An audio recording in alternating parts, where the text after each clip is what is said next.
ফেনীতে বন্যা দুর্গত ব্যক্তিদের উদ্ধার করতে গিয়ে পানিতে ডুবে লক্ষ্মীপুরের এক তরুণের মৃত্যু হয়েছে। তার নাম সাইফুল ইসলাম।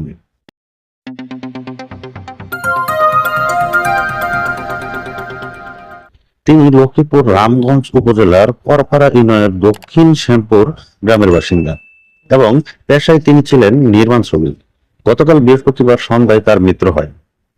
করপাড়া ইউনিয়নের ২ নং ওয়ার্ডের সদস্য মোহাম্মদ ইউনুস বলেন, স্থায়ী কিছু বাসিন্দা সহ সাইফুল বন্যার্ত মানুষকে উদ্ধার করতে গিয়ে গতকাল ফেনীতে গিয়েছেন।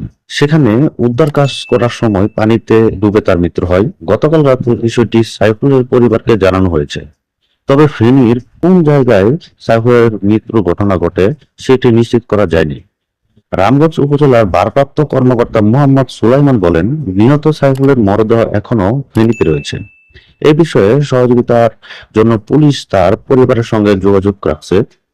রামগঞ্জ উপজেলার নির্বাহী কর্মকর্তা শারমিন ইসলাম তিনি বলেন, অনার্ত ব্যক্তিদের উদ্ধার করতে গিয়ে এক তরুণের মৃত্যু হয়। এই বিষয়টি শুনেছি। তার পরিবারকে প্রশাসনের পক্ষ থেকে আর্থিক সহায়তা করা হবে।